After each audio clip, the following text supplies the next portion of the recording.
Price are brothers sisters. கர்த்தராகிய இயேசு கிறிஸ்து நாமத்தில் நான் வாழ்த்துகிறேன்.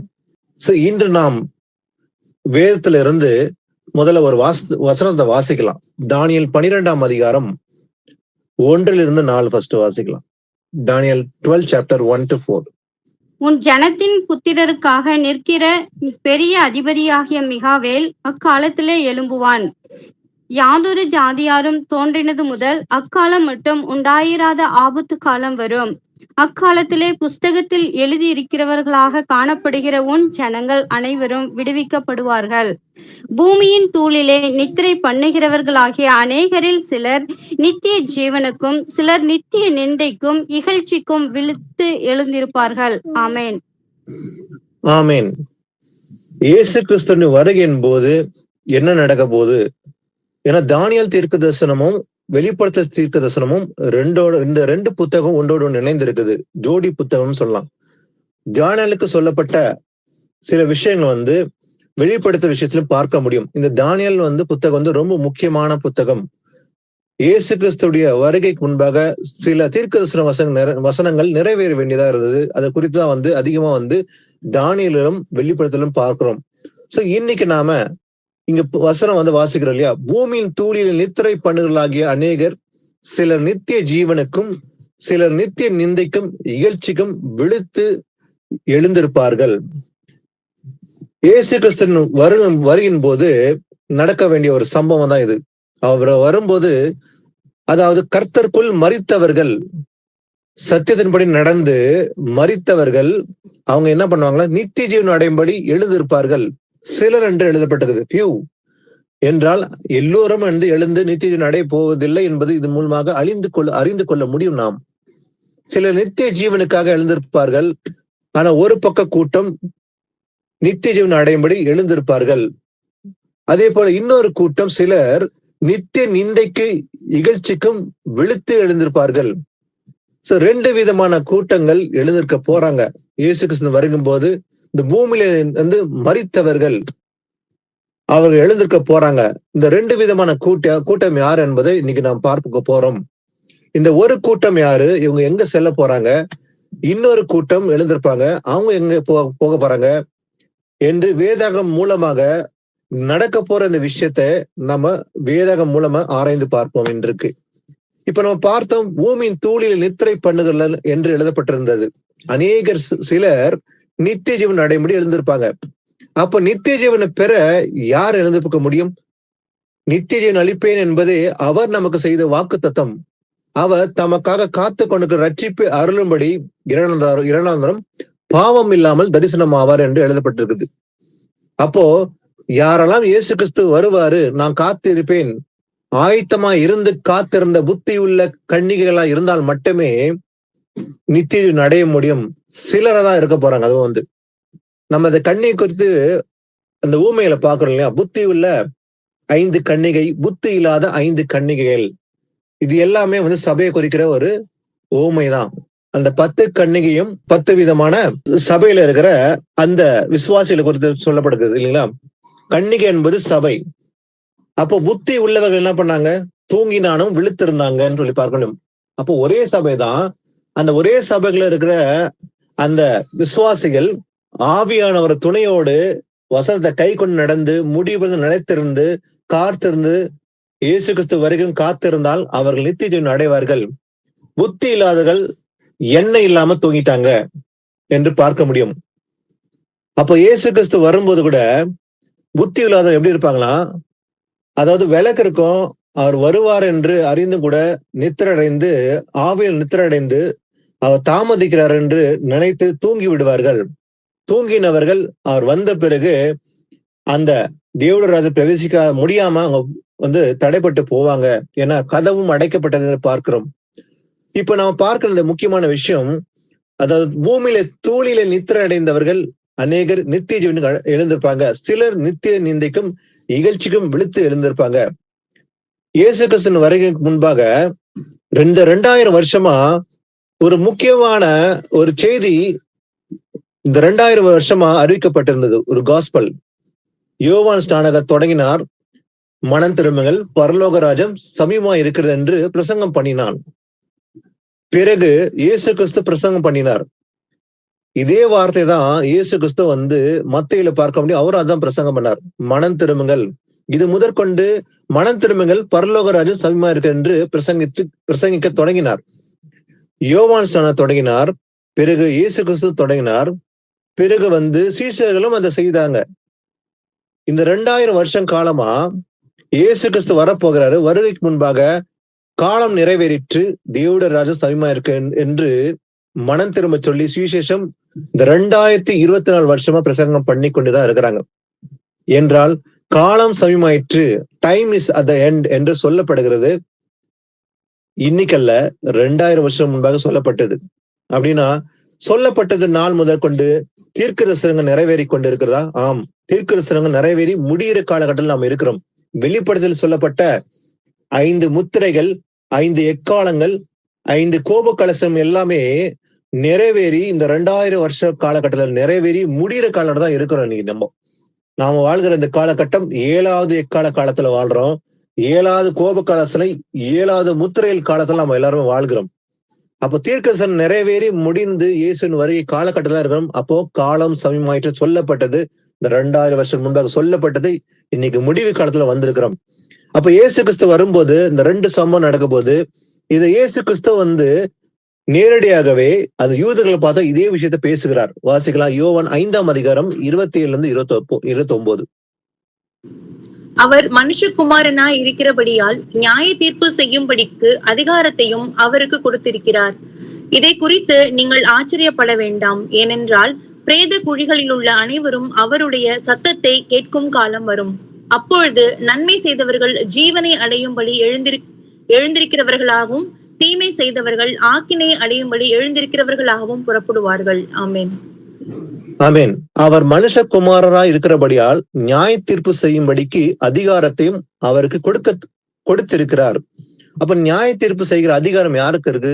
இயேசு கிறிஸ்து ஒருவருக்கு மட்டும்தான் அந்த அதிகாரம் உண்டு.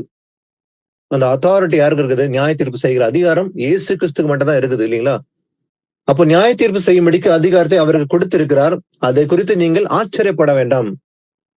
இது குறித்து நாம் ஆச்சரியப்பட அவசியமே தேவையில்லை. ஏன்னா பிரேத குழியில் உள்ளவர்கள் அனைவரும் அவருடைய சத்தத்தை கேட்கும் காலம் வரும். அந்த காலம் வரப்போகிறது என்று இயேசு கிறிஸ்து 2000 வருஷம் முன்பாக இதை அறிவித்தார். பிரேத குழியில் உள்ளவர்கள் அனைவரும் அவருடைய சத்தத்தை கேட்பாங்க, எல்லாருமே கேட்பாங்க. ஆனால் நன்மை செய்தவர் மட்டுமே ஜீவன் அடையும்படி எழுந்திருக்கலாகவும். அப்ப யார் எல்லாருமே கேட்பாங்க சத்தத்தை வரும்போது. அவர் தேவ தூதர்களோட எக்கால சத்தத்தோடு வரப்போகிறார். அந்த சத்தத்தை எல்லாருமே கேட்பாங்க. ஆனா நன்மை செய்தவர் மட்டுமே ஜீவனை அடையும்படி எழுந்திருப்பார்கள். மரித்தவர்கள் எழுந்திருப்பாங்க, தீமை செய்தவர்கள் எழுந்திருப்பாங்க. ஆனா அவங்க எங்க போவாங்களா? ஆக்கனை அடையும்படி எழுந்திருக்கிறாங்க, புறப்படுவார்கள். அப்ப 2 விதமான கூட்டம். சிலர் என்று பார்த்தோம் தானியேல் 12ஆம் அதிகாரத்துல, சில நித்திய நிந்தைக்கு என்று எழுதப்பட்டிருக்கு. நித்திய நிந்தை, அவமானத்தை அடையும்படி. அப்போ சத்தியத்தை அறிந்த பின்பும் அவங்க சத்தியத்தை ஏற்றுக்கொள்ளாம கள்ள சுவிசேஷத்தை அறிவித்து சத்தியத்தின்படி நடக்காம, இந்த நியாய தீர்ப்பு, முதலாம் நியாய தீர்ப்பு, இது கிறிஸ்தவர்களுக்காக கொடுக்கப்படுகிற நியாய தீர்ப்பு. இந்த முதல் ஜட்ஜ்மெண்ட் மத்த 25ஆம் அதிகாரத்துல வாசிக்கும் போது பார்க்கிறோம். வெள்ளாடு செம்மறியாடு தீர்ப்பு என்பது இயேசு கிறிஸ்து வரும்போது இது கிறிஸ்தவர்களுக்கு கொடுக்கப்படுற நியாய தீர்ப்பு. வலது பக்கம் இடது பக்கம் எழுதப்பட்டிருக்குது. அப்போ இந்த 2 விதமான கூட்டத்தை பிரித்து அவர் ஒரு கூட்டத்துக்கு நியாய தீர்ப்பு கொடுக்க போறாரு. அப்போ நன்மை செய்த ஜீவனை அடையும்படி எழுந்திருப்பார்கள். அந்த நன்மை செய்யறதை பத்தி முதல்ல நம்ம பார்க்கலாம். 2வது, நித்திய நிந்தைக்கு அவமானத்துக்கு போகிற கூட்டம் யார் என்பதை அறிந்து கொள்ள முடியலும். சோ அதுல போகாதபடிக்கு நாம இந்த வலது பக்கமா நிற்பதற்கு நாம் என்ன செய்ய வேண்டும்? ஏன்னா காலம் சமயமாயிடுச்சு. இயேசுவின் வருகை இன்னும் 2-3 வருஷத்துல நடக்க வாய்ப்பு இருக்குது. 27 வரத்துக்குனால அதிகமான வாய்ப்பு இருக்குது. நாம் எல்லாவற்றையும் அறிந்து இருக்கிறோம். ஏன்னா அந்த காலகட்டத்தில் அதன் அடையாளம், அந்த மாதம், எந்த வருஷ காலகட்டத்தில் இது நடக்க போகிறது, அவருடைய வருகை எப்பொழுது இருக்க போது, எந்தெந்த தீர்க்கதரிசனம் நிறைவேற வேண்டியதா இருக்குது, அதை நிறைவேறி முடிந்த பிறகு இயேசு கிறிஸ்து வருவார், எப்படி வருவார், அந்த காலகட்டம் எது, எந்த மாதத்துல இருக்குது என்று எல்லாம் வேதத்தின் மூலமாக அறிந்து கொண்டோம். அதனால காலம் சமயமா இருப்பதனால நாம் இந்த விஷயங்களை அறிந்து கொள்வது அதிகம் முக்கியம். முதலாவது, இந்த நன்மை செய்தவர்கள் யாரு? நன்மை என்றால் என்ன? நன்மையை செய்வதனால்தான் நான் ஜீவனை அடைய முடியும்னு பார்த்தோம். அப்ப நன்மை செய்தவர்கள் மட்டுமே ஜீவனை அடையும்படி எழுதியிருப்பார்கள். அப்போ நாம அந்த ஜீவனை அடைய எழுதியிருக்க வேண்டுமென்றால் இந்த நன்மைகளை பத்தி பார்க்கலாம். கலாத்தியர் 6ஆம் அதிகாரம் 9ஆம் வசனம். நன்மை செய்கிறதில் சோர்ந்து போகாமல் இருப்போமாக, நாம் தளர்ந்து போகாதிருந்தால் ஏற்ற காலத்தில் அறுப்போம். ஆமென். ஆமென். நன்மை செய்கிறதில் சோர்ந்து போகாமல் இருப்போமாக. எந்த விஷயத்துல வந்து நம்ம சோர்ந்து போக கூடாதா? நன்மை செய்தல சோர்ந்து போகவே கூடாது. இன்றைக்கு நன்மை செய்கிறோம், நாளைக்கு செய்கிறோம், ஒரு மாசம் செய்கிறோம், பிறகு சோறு வருகிறதா? சோறு வரக்கூடாது. இது வரைக்கும் அவர் வருகை வரைக்கும் நாம் நன்மை செய்ய வேண்டும். சோறு என்பது நன்மை செய்த காரியத்தில் வரக்கூடாது, சோர்ந்து போகக்கூடாது என்று சொல்லி நாம் தளர்ந்து போகாதிருந்தால் ஏற்ற காலத்தில் அறுப்போம். அப்ப நன்மை செய்த தளர்ந்து போகாம இருந்தா ஏற்ற காலத்தில் இயேசு கிறிஸ்துவின் வருகை பின்பு நாம் அந்த நித்திய ஜீவனை பெற்றுக் கொள்ளும்படி அதை அறுப்போம். இல்லைங்களா? நமக்கு ஒரு கிரீடம் கொடுக்கப்படுகிறது. நாம் இன்றைக்கு கற்பனை கை கொண்டு நடந்து முடிவு நிலைத்திருந்தால் நன்மை செய்து அவர் வருகின் போது தேவட ராஜ்யத்தில் நாம் பங்கு கொள்வோம். நாம் ராஜாக்களை போல ஆசாரியர்களை போல நாம் இருப்போம் என்று தேவன் வாக்குத்தத்தம் பண்ணி இருக்கிறார். அந்த வாக்குத்தத்தை பெற்றுக்கொள்ள நாம் நன்மை செய்ய வேண்டும், சோர்ந்து போகக்கூடாது. அதே போல இந்த 2 விதமான பலிகளை பத்தி பார்க்கலாம். பழைய ஏற்பாட்டுல வந்து லிட்டரலா வந்து பலி செலுத்ததை பத்தி பார்த்தோம். ஆனா புதிய ஏற்பாட்டுல எது பலி என்று பார்ப்போம். இந்த 2 விதமான பலியை நாம் செய்ய வேண்டும். அதை தேவன் பிரியப்படுவாராம். எபிரேயர் 13:16 வாசிக்கலாம். அன்றியும் நன்மை செய்யவும் தான தர்மம் பண்ணவும் மறவாதிருங்கள். இப்படிப்பட்ட பலிகளின் மேல் தேவன் பிரியமாய் இருக்கிறார். ஆமென். ஆமென். தேவன் பிரியமா இருப்பாரா? எதுல பிரியமா இருப்பாரா? நன்மை செய்யவும் தான தர்மம் பண்ணவும் மறவாதிருங்கள். இதை மறக்கவே கூடாதான். ஏன்னா இப்படிப்பட்ட பலியில தான் தேவன் பிரியப்படுகிறார். நன்றி பலி பீடம் கட்டுவோம் என்று பாடி ஆடுவதனால் அல்ல, நன்மை செய்ய வேண்டும், தான தர்மம் பண்ண வேண்டும். இதுதான் உண்மையான பலி. இப்படிப்பட்ட பலிகள் மேல் தேவன் பிரியமா இருக்கிறார், இல்லைங்களா? அப்ப இந்த பலிகளை தேவன் பிரியப்படுகிறாரா? நன்மை செய்யணும், தான தர்மம் பண்ணணும். இது 2மே தேவனுக்கு பிரியமானது. ஏன்னா இது குறித்து நன்மை செய்தவர்கள் ஜீவனை அடையும்படி எழுந்திருப்பாருன்னு சொல்லி பார்த்தோம். ஆனா இந்த 2 விதமான கூட்டத்துல நன்மை செய்தவர்கள் யாரு, நன்மை செய்யாதவர்கள் யாரு என்பதை கூட நம்ம தெரிஞ்சுக்கணும். ஏன்னா இயேசு கிறிஸ்து வருகின் போது நியாயத்தீர்ப்பு கொடுத்து போறாரு. அதுல வந்து நன்மை செய்தவர்கள் என்ன கிடைக்க போகுது, நன்மை செய்யாதவர்களுக்கு தீமை செய்தவர்கள் என்ன கிடைக்க போகுது, அதையும் அறிஞ்சுக்கலாம். மத்தேயு 25ஆம் அதிகாரம் 45-46 மட்டும் வாசிக்கலாம். அப்பொழுது அவர் அவர்களுக்கு பிரதியுத்தரமாக, மிகவும் சிறியவர்களாகிய இவர்களில் ஒருவனுக்கு நீங்கள் எதை செய்யாதிருக்கிறீர்களோ அதை எனக்கே செய்யாதிருந்தீர்கள் என்று மெய்யாகவே உங்களுக்கு சொல்லுகிறேன் என்பார். அந்தபடி இவர்கள் நித்திய ஆக்கினை அடையவும் நீதிமான்களோ நித்திய ஜீவனை அடையவும் போவார்கள் என்றார். ஆமென். ஆமீன். இந்த ஊமை வந்து ரொம்ப முக்கியமான ஊமை. இந்த அதிகாரத்தை முழுசும் பார்க்கும்போது இயேசு கிறிஸ்து வரும்போது நியாய தீர்ப்பை கொடுக்கும்படி வருகிறார். வந்து வலது பக்கம் இடது பக்கம் என்று 2 பிரிவினை உண்டாக்கி அவர் நியாய தீர்ப்பு ஜட்ஜ்மெண்ட் கொடுக்க போறார். இதுல முக்கியமா இங்க பார்க்கும்போது அவருக்கு பிரதியுத்தரமாக, மிகவும் சிறியவர்களாகிய இவர்களில் ஒருவனுக்கு நீங்கள் எதை செய்தீர்களோ எனக்கே இருந்தீர்கள் என்று மெய்யவனுக்கு சொல்லுகிறேன். யாருன்னு பாத்தீங்கன்னா, பசியா இருந்தேன். அப்ப சொல்றாரு ஆண்டவரு, உம்மை பசி உள்ளவர்களாகவும் தாகம் உள்ளவர்களாகவும் அந்நியராகவும் வஸ்திரம் இல்லாதவர்களாகவும் வியாதிப்பட்டவர்களாகவும் காவலில் வைக்கப்பட்டவர்களாகவும் நாங்கள் எப்போது கண்டு உமக்கு உதவி செய்யாதிருந்தோம் என்று ஒரு கூட்டம் வந்து ஜனம் வந்து கேட்பாங்களாம். எப்ப நான் உமக்கு நன்மை செய்யாம இருந்தேன், எப்ப நான் வந்து நீர் பசியா இருந்தீர்? அதை ஏசப்பா சொல்றாரு. இது இயேசு கிறிஸ்து வருகும் போது கண்டிப்பா நடக்க போற காரியம்.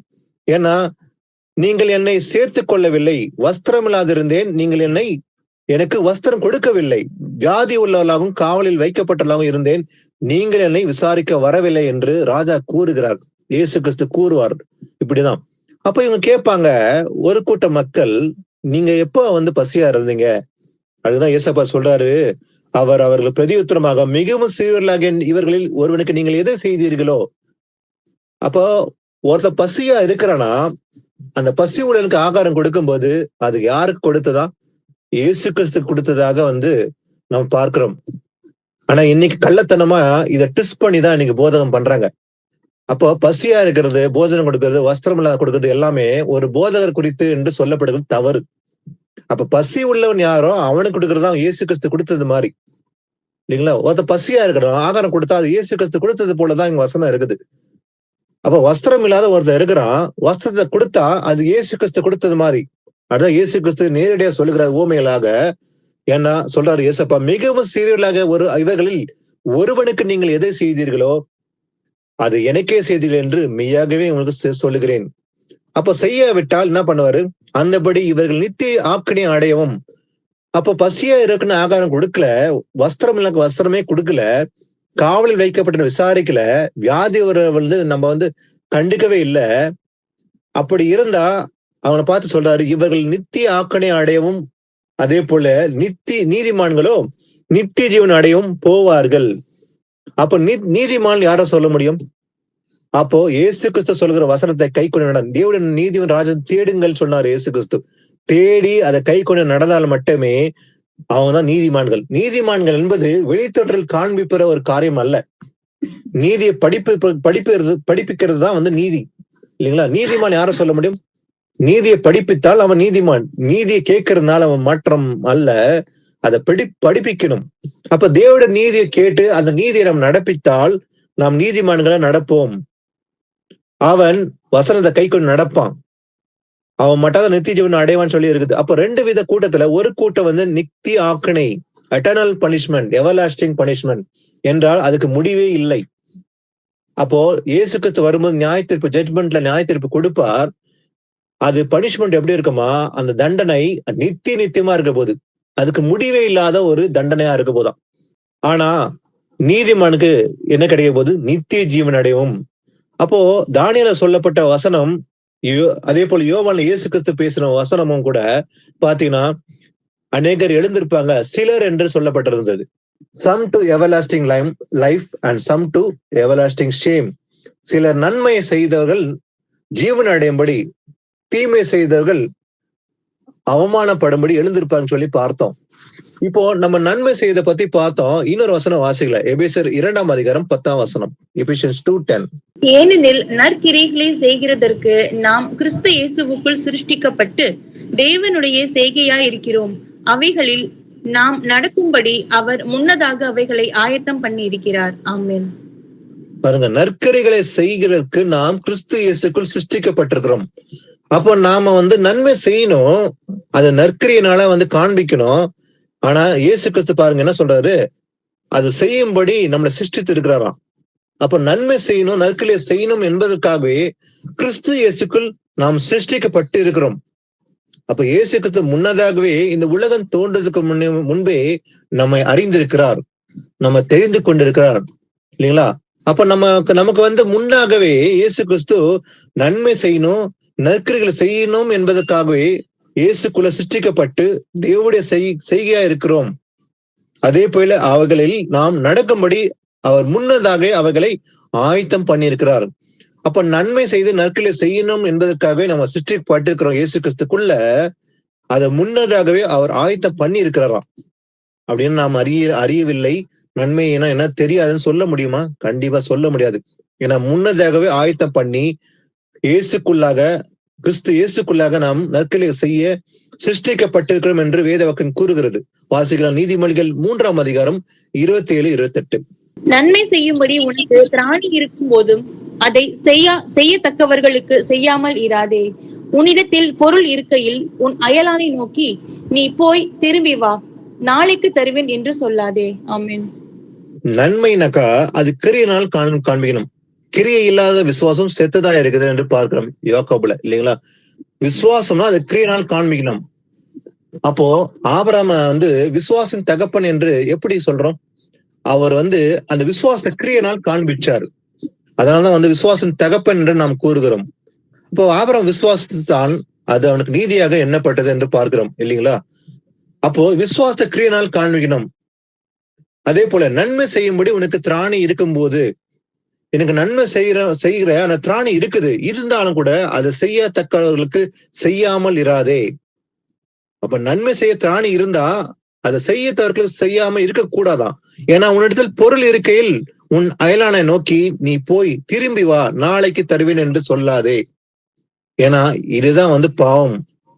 ஏன்னா நன்மை செய்ய என்னால முடியும், திராணி இருக்குது, ஆனா பொருள் இருக்கையில் உன் அயலானை நோக்கி நீ போய் திரும்பி வா, நாளைக்கு தருவேன் என்று சொல்லக்கூடாது என்று வேதம் வாக்குகிறது. அப்போ நம்ம நன்மையை செய்யணும்னாக்கா அந்த நன்மை கிரியனால காண்பிக்கணும் இல்லைங்களா? வெறும் வாய் வார்த்தைனால அல்ல. வாசிக்கலாம் 2 கொரிந்தியர் 5ஆம் அதிகாரம் 8-10 வாசிக்கலாம். நாம் தைரியமாகவே இருந்து இந்த தேகத்தை விட்டு குடிபோகவும் கர்த்தரிடத்தில் குடியிருக்கவும் அதிகமாய் விரும்புகிறோம். அது நிமித்தமே நாம் சரீரத்தில் குடியிருந்தாலும் குடியிராமற் போனாலும் அவருக்கு பிரியமானவர்களாய் இருக்க நாடுகிறோம். ஆமென். ஆமென். பாருங்க, அதாவது நாம் தைரியமாகவே இருந்து இந்த தேகத்தை விட்டு குடி போகவும் கர்த்தரிடத்தில் குடியிருக்கும் அதிகமாய் விரும்புகிறேன் என்று பவுல் கூறுகிறார். அதனால இது நிமித்தம் நாம் சரீரத்தில் குடியிருந்தாலும் சரி, குடி இல்லாமல் போனாலும் அவருக்கு பிரியமானவர்களாய் இருக்கவே நாடுகிறோம். அப்போ நாம் யாருக்கு பிரியமா நடந்து கொள்ள வேண்டும்? கர்த்தருக்கு பிரியமா தான் நடந்து கொள்ள வேண்டும். இந்த தேகத்தில் குடியிருந்தாலும் சரி, குடி இல்லாமல் கர்த்தரிடத்தில் குடியிருக்க அதிகமாய் விரும்புகிறேன்னு சொல்லி பவுலும் சொல்றாரு. அப்போ நம்ம எதை செய்தாலும் கர்த்தர்க்கென்று மனப்பூர்வமா செய்ய வேண்டும் இல்லைங்களா? அப்ப ஏன்னா சரீரத்தில் அவனவன் செய்த நன்மைக்காவது. அப்ப நம்ம சரீரத்துல நம்ம இன்னைக்கு சரீரத்துல இருக்கிறோம். அப்ப சரீரத்துல இருக்கும் போது நன்மை செய்யறோம். நமக்கு அந்த பாக்கியம் எனக்கு இருக்குது இல்லைங்களா? இன்னைக்குதான் நன்மை செய்ய முடியும். ஆனா இன்னைக்கு நன்மை செய்ய இருந்தாலும் கூட செய்யாமல் போனாலும் அதுவும் பாவம் தான் என்று வேதம் கூறுகிறது. அப்ப சரீரத்தில் அவனவன் செய்த நன்மைக்காவது தீமைக்காவது. அப்ப நாம இன்னைக்கு நன்மை செய்தாலும் சரி, தீமை செய்தாலும் சரி, தக்க பலனை அடையும்படிக்கு இன்னைக்கு நம்ம செய்யற நன்மையானாலும் தீமையானாலும் இன்னைக்கு என்ன செய்யறோமோ அதை அடையும்படி அந்த பலனை நாம் எல்லோரும் கிறிஸ்துவின் நியாயஸ்தலத்துக்கு முன்பாக வெளிப்பட வேண்டும்.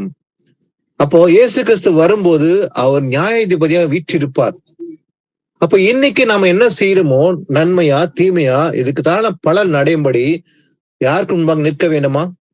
இயேசு கிறிஸ்துக்கு முன்பாக, அவரின் நியாயஸ்தலத்துக்கு முன்பாக நாம் வெளிப்பட வேண்டும். அதனால் நாம் நன்மை மாத்திரமே செய்ய வேண்டும் என்று வேதம் எச்சரிக்கிறது. வாசிக்கலாம். அடுத்தது கொலோசியர் 3ஆம் அதிகாரம் 23-24. நீங்கள் கர்த்தராகிய இயேசு கிறிஸ்துவை சேவிக்கிறதுனாலே சுதந்திரமாகிய பலனை கர்த்தராலே பெறுகிறீர்கள் என்று அறிந்திருக்கிறோம். எதை செய்தாலும் அதை மனுஷர்களுக்கென்று செய்யாமல் கர்த்தருக்கென்று மனப்பூர்வமாய் செய்யுங்கள். அநியாயம் செய்கிறவன் தன் செய்த அநியாயத்திற்கு ஏற்ற பலனை அடைவான், பாதபட்சம் இல்லை. ஆமென். ஆமென். நீங்கள் கர்த்தராக கிறிஸ்துவ சேவிக்கிறதுனாலே, நாம் யார சேவிக்கிறோம்? இயேசு கிறிஸ்து சேவிக்கிறதுனால சுதந்திரமாகிய பலனை கர்த்தராலே பெறுவீர்கள் என்று அறிந்து. அப்போ இன்னைக்கு நாம நன்மை செய்தால் நாம் இயேசு கிறிஸ்து சேவிக்கிறோம். அப்ப அந்த பலனை பெறுவோம் என்று அறிந்து எதை செய்தாலும் எப்படி செய்யணுமா? அதை மனுஷருக்கென்று செய்யாமல் கர்த்தர்க்கென்றே மனப்பூர்வமாய் செய்யுங்கள். அப்ப நம்ம எந்த காரியம், எந்த நன்மை செய்தாலும் அது மனுஷனுக்கு தான் செய்யறோமா, ஐயோ மனுஷனுக்கு செய்யறனே என்று நினைக்காம சோர்ந்து போகாம கர்த்தர்க்கென்று எப்படி செய்யணுமா? மனப்பூர்வமா செய்ய வேண்டும். ஏன்னா அதை மனுஷருக்கென்று செய்யக்கூடாதா, அதை கர்த்தர்க்கென்று செய்கிறோம் என்று நினைத்து அதை மனப்பூர்வமாய் செய்ய வேண்டும். அப்போ இன்னைக்கு அந்த மனப்பூர்வமா நன்மை செய்தால் இயேசு கிறிஸ்து வரும்போது சுதந்திரமான பலனை நாம் கர்த்தரால் பெறுவோம் என்று அறிந்து இதை செய்ய வேண்டும். வாசிக்கலாம். அடுத்தது 1 தீமோத்தேயு 6ஆம் அதிகாரம் 17-19. இவ்வுலகத்தில் ஐஸ்வர்யம் உள்ளவர்கள் இருமாப்பான சிந்தையுள்ளவர்களாய் இராமலும் நிலையற்ற ஐஸ்வர்யத்தின் மேல் நம்பிக்கை வையாமலும் நாம் அனுபவிக்கிறதற்கு சகலவித நன்மைகளையும் நமக்கு சம்பூர்ணமாய் கொடுக்கிற ஜீவனுள்ள தேவன் மேல் நம்பிக்கை வைக்கவும், நன்மை செய்யவும், நற்கிரியைகளில் ஐஸ்வர்யவான்களாகவும் தாராளமாய் கொடுக்கிறவர்களும் தாரண குணமுள்ளவர்களாய் இருக்கவும். ஆமென். ஆமென். இவ்வுலகத்திலே ஐஸ்வர்யம் உள்ளவர்கள் இருமாப்பான சிந்தனை உள்ளவர்களா இல்லாம எப்படி இருக்கணுமா? நிலையற்ற ஐஸ்வர்யத்தின் மேல் நம்பிக்கை வைக்காம. ஏன்னா அந்த ஐஸ்வர்யம் என்பது நிலையற்றது, அது டெம்பரரின்னு சொல்லி பாக்குறோம். ஏன்னா அதுக்கு ஒரு முடிவு இருக்குது. ஐஸ்வர்யம் என்பது நிலையற்றது. அதில் மேல நம்ம நம்பிக்கை வைக்காம நாம் அனுபவிக்கிறதுக்கு சகலவித நன்மைகளையும் நமக்கு சம்பூர்ணமாய் கொடுக்கிற ஜீவனுள்ள தேவன் மேல் நம்பிக்கை வைக்க வேண்டும். அப்போ இந்த நன்மை யார் கொடுக்குறாரா? தேவன் நம்ம கொடுக்கிறாரு. ஐஸ்வர்யத்தை நம்ம நம்பிக்கை வைக்காம நாம் அனுபவிக்கிறதுக்கு சகலவித நன்மைகளையும் நமக்கு சம்பூர்ணமாய் கொடுக்கிற ஜீவனுள்ள தேவன் மேல் நம்பிக்கை வைக்க வேண்டும். ஏன்னா நன்மை செய்யவும் நற்கரைகளில் ஐஸ்வர்யங்களாகவும் தாராளமாய் கொடுக்கலாகவும் உதாரண இருக்கவும் நித்திய ஜீவனை பற்றி கொள்ளும்படி வருங்காலத்துக்காக தங்களுக்கு நல்ல ஆதாரத்தை பொக்கிஷமாக வைக்க அவர்களுக்கு கட்டளையிட வேண்டும் என்று அன்னைக்கு சொல்லப்பட்ட விஷயம் இன்னைக்கு நமக்கும் பொருந்தும். அப்போ நாம அந்த நன்மையை பெற்றுக்கொள்வது தேவனால, ஏன்னா அவர் சம்பூர்ணமா நம்ம கொடுக்கிறாரு, அது மேலதான் நம்ம நம்பிக்கை வைக்கணும். நம்முடைய நம்பிக்கை தேவன் இயேசு கிறிஸ்து ஒருவர் தான். வாசிக்கலாம், தீத்து 3:8 வாசிக்கலாம். இந்த இந்த வார்த்தையே வார்த்தை உண்மை உள்ளது. தேவனிடத்தில் விசுவாசமானவர்கள் நற்கிரியைகளையும் செய்ய ஜாக்கிரதையாய் இருக்கும்படி நீ இவைகளை குறித்து திட்டமாய் போதிக்க வேண்டும் என்று விரும்புகிறேன். இவைகளை நன்மையும் மனுஷருக்கு பிரயோஜனம் உள்ளவனவைகள். ஆமேன். ஆமேன். பாருங்க, இந்த வார்த்தை உண்மை உள்ளது. அப்போ தேவனிடத்தில் விசுவாசமானவர்கள் நற்கிரிகளை செய்ய ஜாக்கிரதையா இருக்கும்படி, அப்ப தேவன் மேல விசுவாசம் வைத்தவர்கள் அத்தனை பேரும் நற்கிரியை செய்ய, நன்மை செய்ய ரொம்ப ரொம்ப கேர்ஃபுல்லா இருக்க வேண்டும். செய்யும்படி ஜாக்கிரதையா இருக்கும்படி நீ இவைகளை குறித்து திட்டமாய் போதிக்க வேண்டும் என்று விரும்புகிறேன் என்று சொல்லப்பட்டது போலவே இன்னைக்கு நமக்கும் சொல்லப்படுகிற வசனம் இதுதான். நற்கிரியை செய்ய நாம ஜாக்கிரதை இருக்க வேண்டும். இவர்களின் நன்மையும் மனுஷருக்கு பிரயோஜனமானவைகள். அப்ப எது நன்மையா? நற்கிரியை செய்யறோம் இல்லையா, அதுதான் நன்மை என்று பார்க்கிறோம். வாசிக்கலாம், சங்கீதம் 37:27 வாசிக்கலாம். தீமையை விட்டு விலகி நன்மை செய், என்றென்றைக்கும் நிலைத்திருப்பாய். ஆமேன். ஆமேன். தீமையை விட்டு விலக வேண்டும். அப்போ முதல்ல நன்மை செய்ய வேண்டும் என்றால் முதல்ல செய்ய வேண்டிய காரியம் என்ன? தீமையை விட்டு விலக வேண்டும். அப்போ தீமை என்றால் என்ன? அப்போ முதல்ல தெரிஞ்சுக்க வேண்டியது ஞானம் என்றால் என்னன்னு தெரிஞ்சுக்கணும் இல்லையா? கர்த்தருக்கு பயப்படுறதே ஞானத்தின் ஆரம்பம். அப்போ தீமை வெறுப்பதே கர்த்தருக்கு பயப்படுற பயம். அப்போ தீமை வெறுக்கணும். அப்போ பூமியில இதெல்லாம் தீமை, பாவமான காரியம் இதெல்லாம் இருக்குது. அப்போ கர்த்தருடைய வார்த்தைக்கு விரோதமாக இருக்கிற எல்லா காரியத்தையும் நாம் வெறுக்க வேண்டும். இதெல்லாம் தீமை என்று நினைக்கிறோமோ அந்த தீமை விட்டு விலக வேண்டும் முதல்ல. ஏன்னா தீமையில ஒரு காலத்துல எல்லாருமே இருந்தாங்க. ஆனா இன்னைக்கு தீமையில இருக்கக்கூடாது, தீமையான காரியங்களை செய்யக்கூடாது. தீமை அறிந்த பிறகு அந்த தீமை விட்டு விலக வேண்டும்.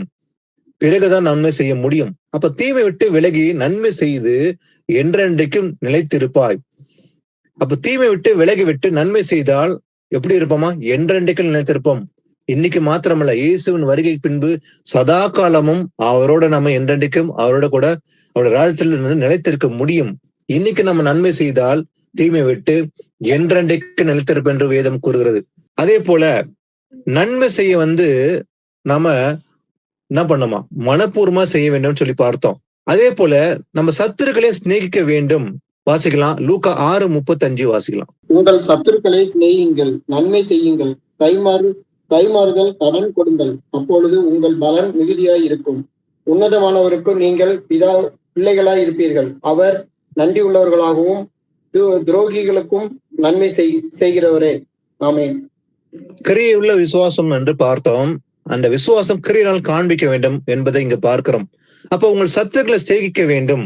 நம்முடைய சத்துரு என்ன இருப்பான்?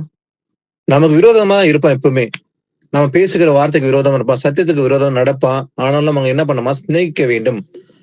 அதே போல நன்மை செய்யுங்கள். அப்போ கைமாறு கருதாமல் கடன் கொடுங்கள், அப்போது உங்கள் பலன் மிகுதியா இருக்கும்.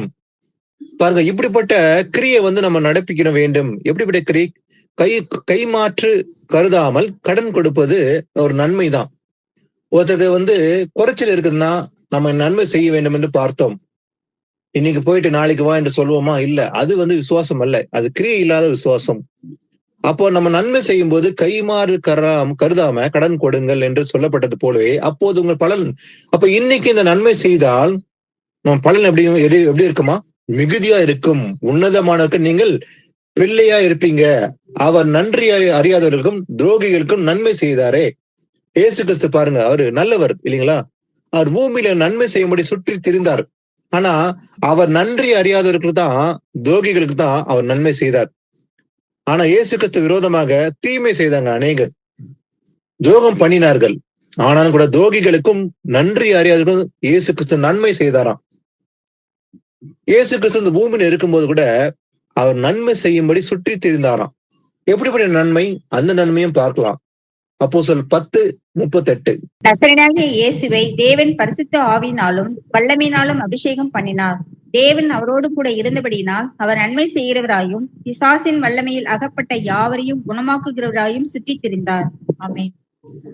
நசரேயனாகிய இயேசுவை தேவன் பரிசுத்த ஆவியினாலும் வல்லமினாலும் அபிஷேகம் பண்ணி தேவன் அவரோடு கூட இருந்தபடினாலே அவர் எப்படி இருந்தாரா? நன்மை செய்கிறவராயும் பிசாசின் வல்லமில் அகப்பட்ட யாவரையும் குணமாக்குறதாகவும் சுற்றித் திரிந்தார். இயேசு கிறிஸ்து நடந்தே வந்து பட்டணமா போய் நன்மை செய்தார். நன்மை செய்யும்படி சுற்றி திருந்தார். இல்லைங்களா? இயேசு கிறிஸ்து நன்மை மாற்றமே செய்தார். பிசாசின் வல்லமையிலே அகப்பட்டவர்களை விடுதலை பண்ணும்படி குணமாக்கும்படி இயேசு கிறிஸ்து அவர் நன்மை மாற்றமே செய்தார். இயேசு கிறிஸ்து நன்மை செய்ய சுற்றி திருந்தார். நாமும் நன்மை செய்யும்படி சுற்றி தெரிய வேண்டும். இயேசு கிறிஸ்துக்காக சாட்சியாக நாமும் இயேசுவின் பிள்ளைகளாக அவரை போலவே நன்மை செய்ய வேண்டும். அவர் எப்படி பூமியில வந்து நன்மை செய்யும்படி சுற்றி திருந்தாரோ அதே போல நாமும் அவருடைய பிள்ளைகளால் நாமும் நன்மை செய்ய வேண்டும். ஏன்னா நன்மை செய்தல் மட்டுமே ஜீவனை அடையும்படி எழுந்திருப்பாருன்னு சொல்லி பாக்குறோம். சோ இவ்வளவு நேரம் வந்து வசனம் பார்த்து கொண்டிருக்கிறோம் நன்மை செய்தவர்கள் யாரு என்பதை. அதே போல நல்ல மனுஷன் தான் நல்லது செய்ய முடியும் இல்லைங்களா? ஒரு மனுஷன் நல்லவனா இருந்தாதான் அவன் நன்மையை செய்ய முடியும். ஆனா அந்த நல்ல மனுஷனுடைய அந்த பொக்கிஷம் எங்க இருக்குதுன்னு சொல்லி பார்க்கலாம். மத்தேயு 12:35 வாசிக்கலாம். நல்ல மனுஷன் இருதயமாகிய நல்ல பொக்கிஷத்திலிருந்து நல்லவைகளை எடுத்து காட்டுகிறான். பொல்லாத மனுஷன் பொல்லாத பொக்கிஷத்திலிருந்து பொல்லாதவைகளை எடுத்து காட்டுகிறான். ஆமென். நல்ல மனுஷன் என்ன பண்ணுவான்? இருதயமாக நல்ல பொக்கிஷத்திலிருந்து நல்லவைகளை எடுத்து காட்டுவான். அவன் தான் நல்லது செய்ய முடியும், நல்ல மனுஷன். ஆனா பொல்லாத மனுஷன் எப்படி இருப்பான்னா, பொல்லாத பொக்கிஷத்திலிருந்து பொல்லாதவளை எடுத்து காட்டுகிறான். அப்போ இந்த பொக்கிஷம் இருதுதான் இல்லைங்களா? லூக்கா 6 கூட பாக்குறோம். லூக்கா 6:45 இதே வசனத்தை பார்க்கும்போது நல்ல மனுஷன் தன் இருதயமாகிய நல்ல பொக்கிஷத்திலிருந்து நல்லதை எடுத்து காட்டுகிறான். அப்போ இருதெல்லாம் வந்து அந்த பொக்கிஷம் இருக்குது. அப்ப நம்ம என்ன பேச போறோமோ அந்த இருதயம் தான் வந்து வெளிப்படும். ஏன்னா வசனம் சொல்லுது, இருதயத்தின் நிறைவினால் அவனவன் வாய் பேசும். அப்போ வாயினால் ஒரு நன்மை எப்படி இருக்கணுமா? நம்ம இருதயத்துல என்ன இருக்குதோ, நம்ம இருதயத்துல வந்து வசனம் இருந்தா வசனத்தை பேசும், நன்மையால பேச முடியும். ஆனா பொல்லாத மனுஷன் எப்படி இருப்பான்? பொல்லாத எடுத்து காட்டுவான். பொல்லாத வார்த்தைகள் தோன்றும். அவனுடைய எண்ணங்கள், அவனுடைய சிந்தனைகள், செயல்கள் எல்லாமே பொல்லாத இருக்குதால என்னன்னா அவனை பொக்கிஷம் இருதல பொல்லாதல இருக்குது. அப்ப நல்ல மனுஷன் அந்த இருதயமாக பொக்கிஷத்துல இருந்து நல்லவர்களை எடுத்து காட்டுவான், நல்லது மட்டுமே பேசுவான். எழுத்தின் நிறைவினால் அவனவன் வாய் பேசும் என்று பார்த்தோம். சங்கீதம் 84:11. தேவனாகிய கர்த்தர் சூரியனும் கேடகமுமானவர். கர்த்தர் கிருபையையும் மகிமையையும் அருளுவார். உத்தமமாய் நடக்கிறவர்களுக்கு நன்மையை வழங்காதிரார். ஆமென். இந்த நன்மையை வழங்குவது யாரு? கர்த்தர் தான் நமக்கு அந்த நன்மையை வழங்குறார். ஏன்னா தேவனாகிய கர்த்தர் சூரியனும் கேடகமுமானவர். அதே போல கர்த்தர் எப்படிப்பட்டவர்? கிருபையும் மகிமையும் அருளுபவர் இல்லைங்களா? அவர் உத்தமாய் நடக்கிறவர்களுக்கு யாருக்கா? உத்தமமாய் நடந்தால் அவர் பார்வைக்கு செம்மையானதை செய்து உத்தமமா நடந்தா அவங்க என்ன தருகிறாரா? நன்மையை வழங்காதிரார். அப்ப நன்மை பெற்றுக்கொள்ள நாம் என்ன செய்ய வேண்டும்? உத்தமாய் நடக்க வேண்டும். பொல்லாப்பை விட்டு தீமையானதை வெறுத்து விட்டு நன்மை செய்தால் நன்மையை வழங்குவார் நமக்கு என்று பார்க்கிறோம். அடுத்தது, ஆனா எது பாவம் என்று சொல்லுவோம்? ஏன்னா அநேக காரியங்கள் கொலை செய்யாதிருப்பாயாக, களவாதிருப்பாயாக என்று அநேக காரியங்களை பார்க்கிறோம். ஆனா முக்கியமா நன்மை செய்யாம இருந்தாலே பாவம் என்று பார்க்கிறோம். யாக்கோபு 4:17 வாசிக்கலாம். ஆதலால் ஒருவன் நன்மை செய்ய அறிந்தவனாய் இருந்தும் அதை செய்யாமற் போனால் அது அவனுக்கு பாவமாய் இருக்கும். ஆமென். ஒருவன் நன்மை செய்ய அறிந்தவனாய் இருந்தும் கூட நன்மை செய்ய எனக்கு தெரியும், அறிந்திருக்கிறேன், ஆனாலும் கூட அதை செய்யாமல் போனால், எனக்கு தெரிஞ்ச அந்த நன்மை நான் செய்யாம நான் இருந்தேனக்கா அது அவனுக்கு பாவமா இருக்கும் என்று வேதம் எச்சரிக்கிறது. அப்ப இதுவும் பாவம் தான். ஏன்னா வசந்த வாஸ்து ஆரம்பத்துல நன்மை செய்தவர்கள் ஜீவனை அடையும்படி, தீமை செய்தவர்கள் என்னவா நித்திய ஆக்கனை அடையும்படி, எவர்லாஸ்டிங் பனிஷ்மெண்ட் அடையும்படி எழுந்திருப்பார்கள் என்று பார்த்தோம். அப்ப நன்மை செய்ய முடியும், அது அறிந்திருக்கிறேன், அறிந்தாலும் செய்யாம போயிட்டேன்னா அது பாவம். ஆனா எனக்கு நன்மைனா என்னன்னே தெரியல அப்படின்னு சொல்ல முடியுமா? கண்டிப்பா சொல்லவே முடியாது. அப்போ ஒரு மனுஷன் எனக்கு நல்லதுன்னா என்னன்னு தெரியல, நன்மை செய்யறதுக்கு எப்படின்னு எனக்கு தெரியல சொல்ல முடியுமா? சொல்லவே முடியாது. அப்ப இயேசுவின் பிள்ளைகளா இருக்கிற அத்தனை பேரும் எனக்கு நன்மை செய்ய உண்டு, ஆனா செய்யாமல் போட்டா பாவம்னு சொல்லி பார்த்தோம். ஆனா அது தெரியல சொல்றதே வந்து தவறுதான். வாசிக்கலாம் மீக 6:8. மனுஷனே, நன்மை இன்னதென்று அவர் உனக்கு அறிவித்திருக்கிறார். நியாயம் செய்து இரக்கத்தை சிநேகித்து உன் தேவனுக்கு முன்பாக மனத்தாழ்மையாய் நடப்பதை அல்லாமல் வேற எண்ணத்தை கர்த்தர் உன்னிடத்தில் கேட்கிறார். ஆமென். மனுஷனே, நன்மை இன்னதென்று அவர் உனக்கு அறிவித்திருக்கிறாராம். அப்ப நமக்கு ஆல்ரெடி வந்து ஆண்டவர் சொல்லி கொடுத்துட்டார் நன்மைனா என்னன்ட்டு. அது அறிவித்திருக்கிறார். நமக்கு நாம சொல்லவே முடியாது, எனக்கு தெரியாது நன்மை செய்யறதுக்குன்னு என்று ஒருபோதும் பொய் சொல்ல முடியாது. ஏன்னா நமக்கு அறிவித்திருக்கிறாராம். அப்போ நியாயம் செய்து இரக்கத்தை சிநேகித்து உன் தேவனுக்கு முன்பாக மனத்தாழ்மையே நடப்பதே அல்லாமல் வேற எண்ணத்தை கர்த்தர் உனத்தில் கேட்கிறார். இப்படிப்பட்ட நன்மை நாம் செய்ய வேண்டும். அவர் நமக்கு அறிவித்திருக்கிறார். எனக்கு தெரியாது என்று ஒருபோதும் சொல்ல முடியாது. ஆனா அந்த தீமை செய்கிற மனுஷன் யாரு இல்லைங்களா? பொல்லாத இருதயத்துல பொல்லாதவர்கள் தோன்றினால் அவன் தீமை செய்ய முடியும். அதனாலதான் இருதயத்துல என்ன இருக்கணும்? வசனம் இருக்கணும். இருதயத்துல வசனத்தை கேட்டு அதை காத்து கொண்டவன் 30, 60, 100 பலன் கொடுத்தான். அப்ப இருதயத்துல வந்து பொக்கிஷத்துல வசனம் இருந்தா நாம் பலன் கொடுப்போம். இல்லைன்னா தீமை நிறைஞ்சிருக்கும். நம்ம தீமை மாத்தமே செய்ய முடியும். இவ்வளவு நேரம் நம்ம நன்மை பத்தி பார்த்தோம். அடுத்த நன்மையிலே இன்னொரு வசனத்தை வாசித்து முடிச்சலாம். ஃபர்ஸ்ட் 1 பேதுரு 3:10-11 வாசிங்க. ஜீவனை விரும்பி நல்ல நாட்களை காண வேண்டும் என்றிருக்கிறவன் பொல்லாப்புக்கு தன் நாவையும் கபடத்துக்கு தன் உதடுகளையும் விலக்கி காத்து பொல்லாப்பை விட்டு நீங்கி நன்மை செய்து சமாதானத்தை தேடி அதை பின்தொடர கடவன். ஆமென். நன்மை செய்தவர்கள் ஜீவனை அடையும்படி எழுந்திருப்பார்கள் சொல்லி பார்த்தோம். அப்ப ஜீவனை விரும்பினா, அதை அடைய வேண்டும் என்று விரும்பினால் என்ன பண்ணணுமா? நல்ல நாட்களை காண வேண்டும் என்று இருக்கிறவன் பொல்லாப்புக்கு தன் நாவை, இப்போ நாவு தான் ரொம்ப பிரச்சனை. ஏன்னா மரணமும் ஜீவனும் நாவில் அதிகாரத்தில் உள்ளது. அப்ப இந்த வாய் தான் வந்து ஒரு பெரிய பிரச்சனையா இருக்க போது அந்த நாக்கு தான் வந்து தீமை செய்யவும் நன்மை செய்ய முடியும். இந்த நாக்கு தான் வந்து கண்ட்ரோல் பண்ணணும். ஏன்னா நன்மை செய்ய வேண்டும் என்று விரும்பி நாட்களை காண வேண்டும் என்று இருக்கிறவன் எது இழக்க வேண்டுமா? பொல்லாப்புக்கு தன் நாவை விலக்கி கபடத்துக்கு தன் உதடுகளை விலக்க வேண்டும். இது ரெண்டும் விலக்கி விட்டு பொல்லாப்பை விட்டு நீங்கி அதை விட்டு விட வேண்டும். விட்டு நன்மை செய்ய வேண்டும். நன்மை செய்து சமாதானத்தை தேட வேண்டும். அதை பின்தொடர கடவன். எப்படிப்பட்ட சமாதானம்? ஏசப்பா சொல்றாரு, உலகம் தருகிற சமாதானம் அல்ல, என்னுடைய சமாதானத்தை நான் தருவேன் என்று சொன்னாரே, அதை பின்தொடர கடவன். அதான் நாம் பின்தொடர வேண்டும். அப்போ ஜீவனை விரும்பினா நம்ம என்ன செய்ய வேண்டுமா? பொல்லாப்புக்கு நாக்கை விலக்கி நன்மை செய்து சமாதானம் தேடி அதை பின்தொடர வேண்டும். அடுத்தது இந்த ஒரு கேள்வி வரும். இப்ப நன்மை செய்த பத்தி பார்த்தோம். ஆனா 2வது கூட்டம் தீமை செய்தவர்கள், அவர்கள் நித்திய ஆக்ஞை அடைமடி எழுதியிருப்பார்கள் சொல்லி பார்த்தோம் இல்லைங்களா? 2வது கூட்டம் சிலர் நித்திய நிந்தைக்கும் எழுந்திருப்பார்கள் அப்படின்னு பார்த்தோம். இந்த 2வது கூட்டம். அப்ப இந்த தீமை செயல்கள் எப்படி இருப்பாங்க? தீமை வந்து நம்ம இருத்துல குடிக்கொண்டு இருக்க முடியும். ஏன்னா நம்ம ஆதி ஆமத்துல இருந்து வாசிக்கலாம். முதல்ல ஒரு மனுஷனுக்குள்ள அந்த தீமை வந்து ஒரு கொலை செய்கிறான். முதல்ல ஒரு கொலை நடக்குது மனுஷனுக்குள்ள. வாசிக்கலாம் ஆதியாகமம் 4:5-8. காயினையும் அவன் காணிக்கையையும் அவர் அங்கீகரிக்கவில்லை. அப்பொழுது காயினுக்கு மிகவும் எரிச்சல் உண்டாகி அவன் முகநாடி வேறுபட்டது. அப்பொழுது கர்த்தர் காயினை நோக்கி, உனக்கு ஏன் எரிச்சல் உண்டாயிற்று? உன் முகநாடி ஏன் வேறுபட்டது? நீ நன்மை செய்தால் மேன்மை இல்லையோ? நீ நன்மை செய்யாதிருந்தால் பாவம் வாசற்படியில் படுத்திருக்கும். அவன் ஆசை உன்னை பற்றி இருக்கும். நீ அவனை ஆண்டு கொள்ளுவாய் என்றார். ஆமென். ஆமென். பாருங்க, காயின் என்ன பண்றான்? அவன் நிலத்தை பயிரிடுகிற ஒரு வேலை செய்து கொண்டிருக்கிறான். ஆவில் ஆடுகளை மேய்க்கிற வேலை செய்கிறான். தேவனுக்கு பலி செலுத்தும்படி 2 பேருமே காணிக்கை கொண்டு வராங்க. ஆனா ஆபேலுடைய காணிக்கை மட்டும் தான் ஆண்டவர் அங்கீகரிக்கிறார், ஏற்றுக்கொள்கிறார்.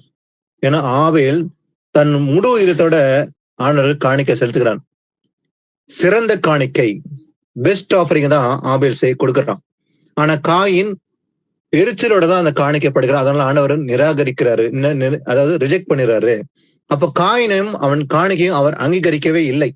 அதனால அவனுக்கு என்ன ஆயிடுச்சு? அப்போது காயினுடைய மிகவும் மிகவும் எரிச்சல் உண்டாக்கி காயினுக்கு அவன் முகநாடி வேறுபட்டது. அப்ப எரிச்சல் கோபம் காயினுக்கு வந்துருச்சு. ஏன்னா ஆண்டவர் காயினுடைய காணிக்கை அங்கீகரிக்காதனால அவன் கோபம் உண்டாயிடுச்சு. கோபத்தினால என்ன பண்ணா? அவன் ஒரு கொலை செய்கிறான். அப்ப கர்த்தர் கேட்கிறாரு, உனக்கு ஏன் எரிச்சல் உண்டாயிற்று? உன் முகநாடி ஏன் வேறுபட்டது? நீ நன்மை செய்தால் மேன்மை இல்லையோ? நன்மை செய்தால் உனக்கு மேன்மை இல்லையா? நீ நன்மை செய்யாதிருந்தால் பாவம் உன் வாசப்படியில் படுத்திருக்கும் என்று ஆண்டவர் காயினை பார்த்து சொல்றாரு. நன்மை செய்வதனால் உனக்கு மேன்மை இல்லையா? ஆனா நீ நன்மை செய்யாம இருந்தாலே பாவம் உன் வாசப்படியிலே படித்திருக்கும் என்று காயினை பார்த்து சொன்னார். அப்போ காயின் நன்மை செய்தானா தீமை செய்தானா? தீமை தான் செஞ்சான். பிறகு தன் சகோதரனை கொலை செய்தான். எரிச்சல் உண்டாகி கோபத்தினால் காயின் ஆபேலை கொன்று போட்டான், தன் சொந்த சகோதரனை. ஆண்டவர் எச்சரித்தார், நீ நன்மை செய்தால் மேன்மை இல்லையா? நீ நன்மை செய்யாதிருந்தால் பாவம் வாசப்படியில் படித்திருக்கும். நன்மை செய்யாமல் இருந்தாலே அது பாவம் தான். சிலருக்குள்ள கேள்வி வரும், நான் இயேசு அறிந்திருக்கிறேன், நான் பைபிளை வாசிக்கிறேன், ஆனா நன்மை செய்யறேனே, நான் தீமை செய்யவில்லையே. தீமை செய்தவன் யார சொல்ல முடியும்? யாக்கோபு 4:17 வாசிங்க திரும்ப. 4:17. ஆதலால் ஒருவன் நன்மை செய்ய அறிந்தவனாய் இருந்தும் அதை செய்யாமற் போனால் அது அவனுக்கு பாவமாய் இருக்கும். ஆமேன். பாருங்க, ஒருவர் நன்மை செய்ய அறிந்தவனாய் இருந்தும் அதை செய்யாமல் போனால் பாவம், அவனுக்கு பாவம் சொல்றாரு இல்லைங்களா? அப்போ நன்மை என்னன்னு யாருக்கு தெரியுமா? இந்த உலகத்துல இருக்கிற மக்களுக்கு வேத வாக்கியம் தெரியாது, எல்லாருக்குமே இல்லையா? ஆனா நன்மை என்ன என்று நமக்கு அறிவித்திருக்கிறாராம். மிக 6:8 வாஸ்தம். ஏற்கனவே இயேசு கிறிஸ்து நமக்கு நன்மையானலை வெளிப்படுத்தி இருக்கிறார். நாம் அறிந்திருக்கிறோம். அறிந்தும் கூட நாம செய்யாம போயிட்டோம், அது பாவம். அப்ப தீமை செய்கிறோம்னு யார சொல்ல முடியும்? அப்ப நன்மை செய்யறது பற்றி தெரியுது எனக்கு, அது செய்யாம போயிட்டேன்னா நான் தான் தீமை செய்யறோம் இருப்பேன். அப்ப தீமை செய்தவர்கள் நன்மை செய்தவர்கள் கூட்டம் ஒரே கூட்டத்துல இருப்பாங்க. ஏன்னா புத்தி உள்ள கன்னிகைகள் என்று சொல்லப்படும் போது 10 பேரு கன்னிகைகள், 10 பேரும் சபை இல்லைங்களா? 10 சபையை குறிக்கிறது விஷயம். 10 பேர் சபையில இருக்கிறாங்க. அதுல புத்தி உள்ளவர்கள் புத்தி இல்லாத 2 பிரிவினா உண்டாகுது இல்லைங்களா? அப்ப இந்த சபையில இருக்கிறவங்க எல்லாமே இயேசு அறிந்தவர்கள் தான். ராஜா வரும்போது இல்லைங்களா, அவர் வரப்போகிறார். வரும்போது புத்தி உள்ள மட்டும் தப்பிக்கிறாங்க. ஏன்னா உலகத்தில் மக்கள் அறியாத மக்களை பத்தி சொல்லப்படல, இயேசு அறிந்த மக்கள். அப்ப நியாய தீர்ப்பு வரும்போது கூட ஜட்ஜ்மெண்ட், முதல் நியாய தீர்ப்பு வெள்ளாடு செம்மறியாடு ஆடுகளுக்கு, அதாவது அந்த ஜட்ஜ்மெண்ட் கிறிஸ்தவர்கள் மட்டும் கொடுக்கப்படுகிற அது ஜட்ஜ்மெண்டா இருக்க போது. அப்போ இயேசு அறிந்த மக்களுக்கு தான் நியாய தீர்ப்பு. அறிந்து கற்பனை கை கொண்டாமல் போயிட்டா நியாய தீர்ப்பு உண்டு. அறிந்து கற்பனை கை கொண்டு நன்மை செய்து இருந்தா அவங்க ஜீவன் அடையும்படி வலது பக்கம் நிற்பாங்கன்னு சொல்லி பார்க்கிறோம்.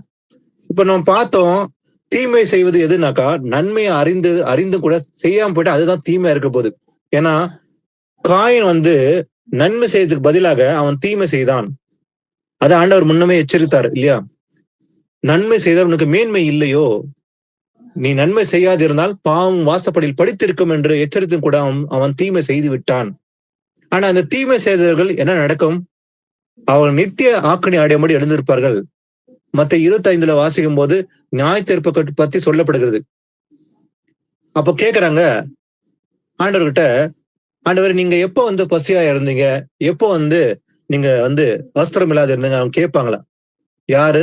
இயேசு அறிந்த மக்கள் தான் கேட்கறாங்க இயேசுவோட. ஆனா இவங்களை என்ன பண்ண போறாரு? மத்த 25ஆம் அதிகாரத்துல 41ஆம் வசனத்தை மத்த வாசிங்க. 41ஆம் வசனம். அப்பொழுது இடது பக்கத்தில் நிற்பவர்களை பார்த்து அவர், சபிக்கப்பட்டவர்களே, என்னை விட்டு பிசாசுக்காகவும் அவன் தூதர்களுக்காகவும் ஆயத்தம் பண்ணப்பட்டிருக்கிற நித்திய அக்கினியிலே போங்கள். ஓகே, இங்க பார்க்கும்போது அவங்களை பார்த்து சொல்றாரு, இடது பக்கமா இருக்கிறாங்க, எப்போ நீங்க பசியா இருந்தீங்க, எப்போ நீங்க வஸ்திரம் இல்லாத இருந்தீங்க, நாம் உங்களுக்கு செய்யாம போனோம் அப்படின்னு சொல்லும் போது அவங்களுக்கு பார்த்து சொல்றாரு, இடது பக்கமா இருக்கிறவங்களை பார்த்து சொல்றாரு ஆண்டவரு, சபிக்கப்பட்டவன்னு சொல்லி அவங்கள பார்த்து சொல்றாரு. ஏன்னா என்னை விட்டு பிசாசுக்காகவும் அவன் தூதர்களுக்காகவும் ஆயத்தம் பண்ணப்பட்டிருக்கிற நித்திய ஆக்கினியிலே போங்கள். அப்போ இவங்க யாரு? தீமை செய்தவர்கள், நன்மை செய்யாம அறிந்தவர் செய்யாம போயிட்டாங்க இல்லையா? அவங்கள பார்த்து சொல்றாரு, சபிக்கப்பட்டவர்கள் நீங்கள். கர்த்தாவே கர்த்தாவே இப்படி நாமத்துல பிசாசுகளை துரத்தணும், தீர்க்கதரிசனம் உரைத்தோம் அல்லவா அப்படி சொல்லும் போது கூட கர்த்தர் சொல்றாரு, அக்கிரம செய்யக்காரன் நான் உங்களை அறியேன். இன்னைக்கு நல்லா போதிக்கலாம், பெரிய பெரிய புல்ஃபீல்ட்ல நின்று போதிச்சாலும் கூட, பிசாசை துரத்துன்னு சொன்னாலும் கூட, நான் இத்தனை பேரை பிசாசு துரத்துட்டேன், இவ்வளவு பேருக்கு தீர்க்கதரிசனம் உரைத்தேன் அப்படின்னு சொன்னாலும் கூட அவங்க கற்பனை கை கொள்ளாம போயிட்டாங்கனாக்கா ஏசப்பா என்ன சொல்லுவாரு? அக்கிரம செய்யக்காரர் தான் சொல்லுவாரு இல்லைங்களா? என்னை விட்டு அகங்கு போங்கள். ஏன்னா பரலோகத்தில் இருக்கிற என் பிதாவின் சித்தத்தின்படி செய்கிறவனே பரலோக ராஜ்யத்தில் பிரவேசிப்பேன் அல்லாமல் என்னை நோக்கி கர்த்தாவே கர்த்தாவே என்று சொல்லுகிறவன் அதில் பிரவேசிப்பதில்லை. கர்த்தாவே கர்த்தாவே இதெல்லாம் செஞ்சிட்டோம் அப்படின்னு சொன்னாக்கா முடியாது. ஏன்னா அவர் சித்தப்படி செஞ்சால் மட்டுமே பிரவேசிக்க முடியும். அப்ப கர்த்தருடைய சித்தத்தை அறிந்து அதை கை கொண்டு நடந்தால் மட்டுமே பிரவேசிக்க முடியும். தவிர கர்த்தாவே கர்த்தாவே இதெல்லாம் செஞ்சுட்டேன், பிசாசு துரத்துட்டேன், நான் தீர்க்கதரிசனம் உரைத்தேன் அப்படி சொன்னாலும் அவர்கள் பிரவேசிக்க முடியாது என்று இயேசப்பா சொல்லிட்டார். அப்போ இந்த அக்கினி கடல் என்பது இயேசு கிறிஸ்து அது மனுஷனுக்காக உண்டாக்கவே இல்லை. யாருக்காகவும் அது சொல்றாரு, பிசாசுக்காகவும் அவன் தூதர்களுக்காகவும் ஆயத்தம் பண்ணப்பட்டிருக்கிற நித்திய அக்கினி, இந்த எவர் லாஸ்டிங் பனிஷ்மெண்ட் சில நித்திய நிந்தைக்காக எழுந்திருப்பாங்க சொல்லி பார்த்தோம் இல்லைங்களா? ஆனா அந்த அக்கினி கடல் என்பது அது மனுஷனுக்காக நியமிக்கப்படவில்லை, பிசாசுக்காகவும் அவன் தூதருக்காக தான் ஆயத்தம் பண்ணப்பட்டிருந்தது. ஆனா பாவம் செய்த மனுஷர்கள் நியாயத்தீர்ப்பு அடைந்த பிறகுதான் அவங்க அதுல போறாங்க. அதனால ஆண்டவர் எச்சரித்து இந்த பூமியில இருக்க நாட்களிலே மனம் திரும்ப சொல்லி, மனம் திரும்புகள் பரலோக ராஜ்யம் சமீபமா இருக்கிறது எச்சரித்து கொண்டுதான் இந்த 2024 வருஷமா எச்சரித்து கொண்டுதான் இருந்தார் ஆண்டவர். அதுல போயிடக்கூடாது என்பதற்காக தான் மனம் திரும்புங்க, அதுல போயிடாதீங்கன்னு சொல்லிதான் இயேசப்பா 2024 வருஷமா எச்சரித்தார். அவருடைய வருகையின் காலகட்டம் நிறைவேறி விட்டது. வாசிக்கலாம், வெளிப்படுத்தல் 21:8 வாசிக்கலாம். பயப்படுகிறவர்களும் அவிவிசுவாசிகளும் அருவருப்பானவர்களும் கொலைபாதகரும் விபச்சாரக்காரரும் சூனியக்காரரும் விக்கிர ஆராதனைக்காரரும் பொய்யர் அனைவரும் 2ஆம் மரணமாகிய அக்கினியும் கந்தகமும் எரிகிற கடலிலே பங்கடைவார்கள் என்றார். ஆமென். தீமை செய்தவர்கள் நித்திய அக்கினி அடையும்படி எழுந்திருப்பாங்கன்னு சொல்லி பார்த்தோம். அப்போ இந்த தீமை செய்தவர்கள் எல்லாம் எங்க போவாங்களாம்? இதுல லிஸ்ட்ல பண்ண அத்தனை காரியம் அதுல முதல்ல இருக்கிறது பயப்படுறாங்க, அவிசுவாசி, அருவருப்பு செய்தவங்க, கொலை செய்தவங்க, விபச்சாரம் செய்தவங்க, சூன்யம் பண்ணாங்க, விக்கிர ஆராதனை பண்ணவர்கள், பொய்யர் அனைவரும் என்ன பண்ணுவாங்களா? 2ஆம் மரணமாகிய அக்கினியும் கந்தகம் எரிகிற கடலிலே பங்கடைவார்கள். அதுதான் முடிவு, கடைசி ஃபைனல் ரிசல்ட் தான். அப்போ தீமை செய்த பலன் அடைய போறது இதுதான் இல்லைங்களா? வசனம் கிளியரா சொல்லுது, 2ஆம் மரணமாகிய செகண்ட் டெத், அக்கினியும் கந்தகம் எரிகிற கடலிலே பங்கடைவார்கள். ஆனா இந்த அக்கினி கடல்ல யார் பங்கடைய மாட்டாங்க? வாசிக்கலாம், வெளிப்படுத்தல் 2:11 வாசிக்கலாம். ஆவியானவர் சபைகளுக்கு சொல்லுகிறதை காதுள்ளவன் கேட்க கடவன், ஜெயங்கொள்ளுகிறவன் 2ஆம் மரணத்தினால் சேதப்படுவதில்லை என்றெழுதி. ஆவியானவர் சபைகளுக்கு சொல்லுகிறது காதுள்ளவன் கேட்க கடவன். எதுவா? ஜெயம் கொள்ளுகிறவன் 2ஆம் மரணத்தினால் சேதப்படுவதில்லை என்றெழுது. அப்போ ஜெயம் கொள்ளுகிற மட்டுமே இந்த 2ஆம் மரணம். இதுக்கு முந்தின வசனம் வாஸ்தவம், யார் 2ஆம் மரணத்தை பங்கடைவார்னு சொல்லி பார்த்தோம். அப்போ ஜெயம் கொள்ளுகிற மட்டுமே 2ஆம் மரணத்துல அவங்க சேதப்படுவதில்லை, தப்பிக்கப்படுவார்கள். பூச்சக்கத்தில் மேலவர்கள் பேரழிக்கு தப்புவித்து நானும் உன்னை காப்பேன்னு சொன்னார் இல்லைங்களா? ஜெயம் கொள்ளுகிறவன். அப்ப ஜெயம் கொள்ளுகிறவன் அவன் என்ன அணிந்து கொள்ள வேண்டும்? வாசிக்கலாம், வெளிப்படுத்தல் 3:10. என் பொறுமையை சொல்லிய வசனத்தை நீ காத்துக் கொண்டபடியினால் பூமியில் குடியிருக்கிறவர்களை சோதிக்கும்படியாக பூச்சக்கரத்தின் மேல் எங்கும் வரப்போகிற சோதனை காலத்திற்கு தப்பும்படி நானும் உன்னை காப்பேன். ஆமீன். இதுல 5ஆம் வசனத்தை வாசிங்க. அப்படி ஜெயங்கொள்ளுகிறவன் எவனோ அவனுக்கு வெண்வஸ்திரம் தரிப்பிக்கப்படும். ஜீவ புஸ்தகத்திலிருந்து அவனுடைய நாமத்தை நான் கிறுக்கி போடாமல் என் பிதா முன்பாகவும் அவருடைய தூதர்கள் முன்பாகவும் அவன் நாமத்தை அறிக்கையிடுவேன். என் பொறுமையை குறித்து சொல்லிய வசனத்தை நீ காத்து கொண்டபடியால். அப்ப வசனத்தை கேட்டு அது இடத்துல காத்து கொண்டா பூமியில் குடியிருக்கிறவர்களை சோதிக்கும்படியாக பூச்சக்கத்தின் மேல் எங்கும் வரப்போகிற சோதனை காலத்துக்கு தப்பும்படி நானும் உன்னை காப்பேன். கர்த்தர் வாக்குத்தத்தம் பண்ணியிருக்கிறார், நான் உன்னை காப்பேன் என்று. அப்போ யாரை காப்புவாரு? நன்மை செய்து வெண்வஸ்திரம் தரித்திருந்தால் மட்டுமே. 5ஆம் வசனம் பார்க்கிறோம், ஜெயம் கொள்ளுகிறவன் எவனோ அவனுக்கு வெண்வஸ்திரம் தரிப்பிக்கப்படும். அப்ப வெண்வஸ்திரம் இருந்தால் மட்டுமே அவள் ராஜ பங்கடைய முடியும். வெண்வஸ்திரம் என்றால் என்ன? ஒரு ஒயிட்டான ஒரு கார்மெண்ட் போட்டுக்கிறது அல்ல இல்லைங்களா? ஒரு வெள்ளை துணி நம்ம அணிந்து கொள்வதனால் அல்ல. வெண்வஸ்திரம் என்பது பரிசுத்தவானுடைய நீதி என்று எழுதப்பட்டிருக்குது. அப்போ தேவனுடைய நீதியை படிப்பித்து நடந்து முடிவது நினைத்திருந்தால் நமக்கு வெண்வஸ்திரம் கொடுக்கப்படும். வெண்வஸ்திரம் என்பது பரிசுத்தவானுடைய நீதிகள் என்று எழுதப்பட்டிருக்குது, நீதியை படிப்பிக்கிறார்கள். அப்போ அவனுக்கு வெண்வஸ்திரம் தரிக்கப்படும். அப்போ ஜீவ புஸ்தகத்திலிருந்து அவனுடைய நாமத்தை நான் கிறுக்கி போடாம என் பிதா முன்பாகவும் அவருடைய தூதர் முன்பாகவும் அவன் நாமத்தை அறிக்கையிடுவேன். அப்ப நம்முடைய நாமம் ஜீவ புஸ்தகத்தில் எழுதப்பட்டு இருக்க வேண்டும் இல்லைங்களா? அதுக்கு நாம என்ன பண்ண வேண்டும்? வெண்வஸ்திரம் தரித்துக் கொள்ள வேண்டும், நீதியை படிப்பிக்க வேண்டும். அப்போ அவங்க மட்டுமா இந்த 2ஆம் மரத்துல சேதப்படாம தப்பிப்பார்கள்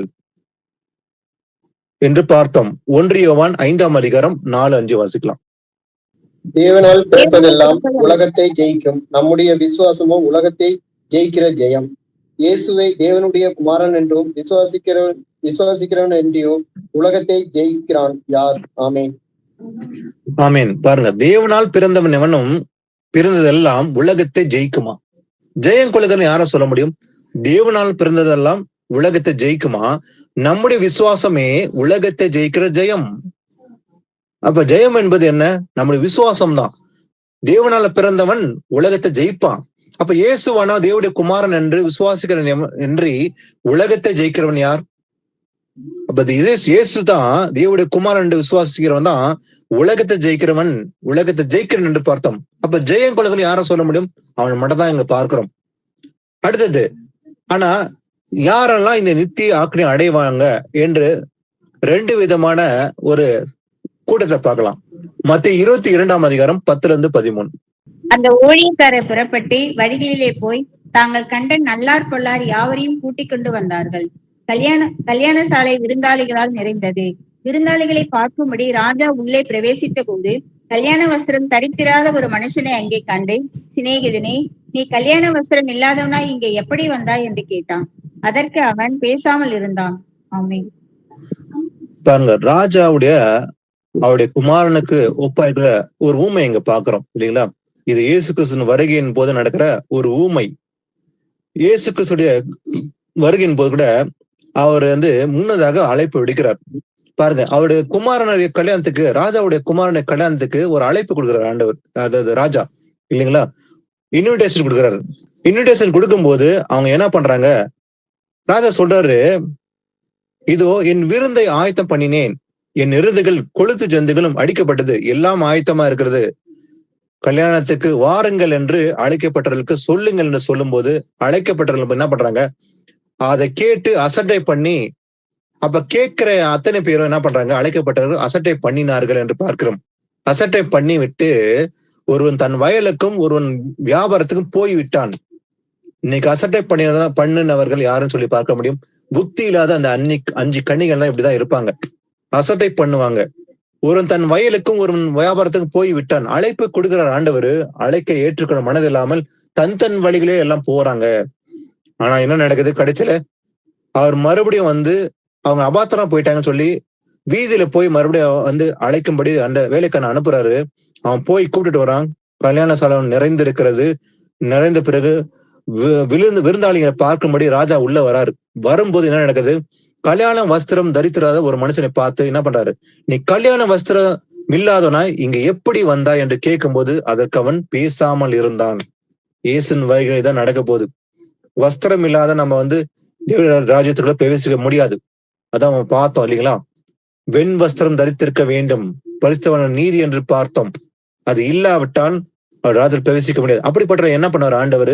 ராஜா பணிவிடக்காரரை பார்த்து அவனை கையும் காலமாய் கட்டி கொண்டு போய் அழுகையும் பற்கடிப்பும் உண்டாயிருக்கிற புறம்பானைகளை போடுங்கள் என்று ராஜால கட்டளை போட்டார். இதுதான் இயேசுவும் செய்ய போகிறார். அப்ப சில நித்திய நிந்தைக்கு அவமானத்துக்கு எழுதிருப்பான்னு சொல்லி பார்த்தா இல்லையா? அங்க எங்க போவான்னு சொல்லி பாக்குறோம். அழுகையும் பற்கடிக்கும் இருக்கிற இடத்துல கடைசியில அங்க தள்ளப்படுவார்கள் என்று பார்த்தோம்.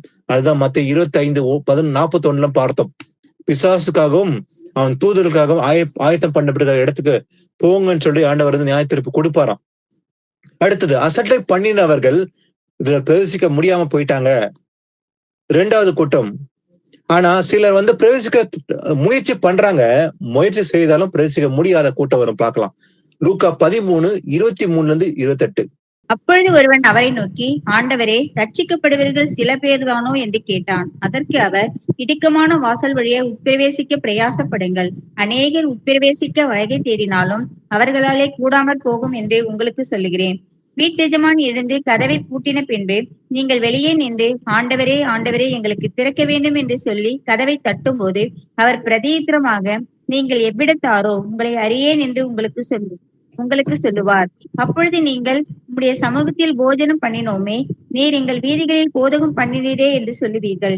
ஆனாலும் அவர், நீங்கள் எவ்விடத்தாரோ உங்களை அறியேன், அக்கிரமக்காரராகிய நீங்கள் எல்லாரும் என்னை விட்டு அகன்று போங்கள் என்று சொல்லுவார் என்று உங்களுக்கு சொல்லுகிறேன். நீங்கள் ஆபிரகாமையும் ஈசாக்கையும் யாக்கோபையும் சகல தீர்க்கதரிசிகளையும் தேவனுடைய ராஜ்யத்தில் இருக்கிறவர்களாகவும் உங்களையோ புறம்பே தள்ளப்பட்டவர்களாகவும் காணும் போது உங்களுக்கு அழுகையும் பற்கடிப்பும் அங்கே உண்டாயிருக்கும். ஆமென்.